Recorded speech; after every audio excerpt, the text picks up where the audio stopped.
ಮಧ್ಯಪ್ರಾಚ್ಯದಲ್ಲಿ ನಡೀತಾ ಇರುವಂತಹ ಯುದ್ಧದ ಹೊಡೆತ ನಿಧಾನವಾಗಿ ಭಾರತಕ್ಕೆ ತಟ್ಟುತ್ತಾ ಇರೋದು.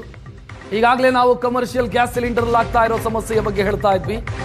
ಇನ್ನು ಮತ್ತೊಂದು ಉದ್ಯಮಕ್ಕೂ ಕೂಡ ಈಗ ಸಮಸ್ಯೆ ಆಗಿದೆ. ಇರಾನ್ನ ಹೊರ್ಮುಜ್ ಕಾಲುವೆಯಲ್ಲಿ ಕಾರ್ಗೋ ಹಡಗಿಗೆ ನಿರ್ಬಂಧದ ಪರಿಣಾಮ ಕಚ್ಚಾ ಡಾಂಬರು ಬರ್ತಾ ಇತ್ತು, ಅದು ಕೂಡ ಸಂಪೂರ್ಣವಾಗಿ ಬಂದ್ ಆಗಿದೆ.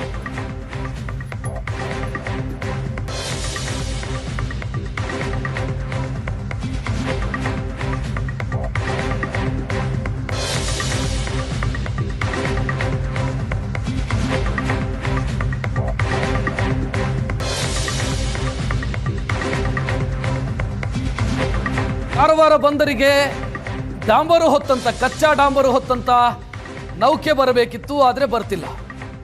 ಹೊರ್ಮುಜ್ ಜಲಸಂಧಿ ಮಾರ್ಚ್ 1ನೇ ತಾರೀಕಿನಿಂದ ಬಂದಾಗಿದೆ. ಇರಾನ್ ಬಂದ್ ಮಾಡಿದೆ, ಅಲ್ಲಿ ವ್ಯಾಪಾರ ವ್ಯವಹಾರಗಳಾಗ್ತಾ ಇಲ್ಲ. ಯಾವುದೇ ನೌಕೆಯೂ ಕೂಡ ಹೊರ್ಮುಜ್ ಜಲಸಂಧಿಯನ್ನು ಪಾಸ್ ಆಗಂಗಿಲ್ಲ, ಆದರೆ ನಾವು ಅಟ್ಯಾಕ್ ಮಾಡ್ತೀವಿ ಎನ್ನುವಂಥ ಬೆದರಿಕೆಯನ್ನು ಇರಾನ್ ಹಾಕಿದ ಬೆನ್ನಿಗೆ ಅಲ್ಲಿ ಹಡಗುಗಳು ಹಾಗೆ ನಿಂತಿದ್ದಾವೆ. ಡಾಂಬರು ಕಚ್ಚಾ ಡಾಂಬರು ಬರಬೇಕಿತ್ತು, ಅದಕ್ಕಾಗಿ ಇಲ್ಲಿ ಟ್ಯಾಂಕರ್ಗಳು ಕಾಯ್ತಾ ಇದ್ವು ಕಾರವಾರ ಬಂದರಲ್ಲಿ. ಇಲ್ಲಿಂದ ಕಚ್ಚಾ ಡಾಂಬರನ್ನು ಇಳಿಸಿ ಬೇರೆ ಬೇರೆ ದೇಶದ ಬೇರೆ ಬೇರೆ ಕಡೆಗೆ ಪೂರೈಕೆ ಮಾಡೋದಕ್ಕೆ ಅಲ್ಲಿ ಲಾರಿಗಳು ಕಾಯ್ತಾ ಇದ್ವು, ಒಂದು ಟ್ಯಾಂಕರ್ಗಳು ಕಾಯ್ತಾ ಇದ್ವು. ಬಟ್ ಹಡಗು ಬಂದಿಲ್ಲ. ಸದ್ಯಕ್ಕೆ ಬರೋ ಮುನ್ಸೂಚನೆಯೂ ಕೂಡ ಇಲ್ಲ. ಈ ಉದ್ಯಮಕ್ಕೂ ಕೂಡ ಯುದ್ಧ ಸಮಸ್ಯೆಯನ್ನು ತಂದು ಹಾಕಿದೆ.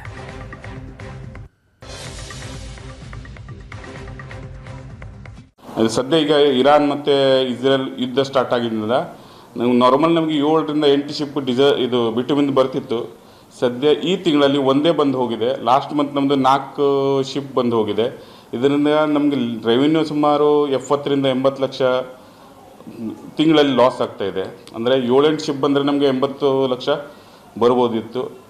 ಇದೇ ರೀತಿ ಇರಾನ್ ಅಂದರೆ ಮಿಡಲ್ ಈಸ್ಟಿಂದ ನಮಗೆ ಬಿಟುಮಿನ್ ಅಂದರೆ ಡಾಂಬರ್ ಬರ್ತಿತ್ತು. ಅದು ಅಂದರೆ ಮೊನ್ನೆ 1 ತಾರೀಕು ಬಂದು ಅದು 3ನೇ ತಾರೀಕು ಹೋಗಿದೆ. ನಂತರ ಯಾವುದೇ ಶಿಪ್ ನಮಗೆ ಡಿಕ್ಲೇರ್ ಆಗಲಿಲ್ಲ.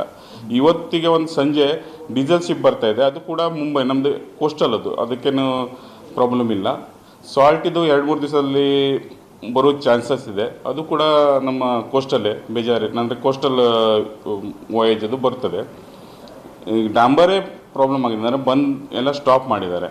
ಅಲ್ಲಿಂದ ಬರೋದು ಯಾರು ಏಜೆಂಟ್ನವರು ಇನ್ಸ್ಟ್ರೂಮೆಂಟ್.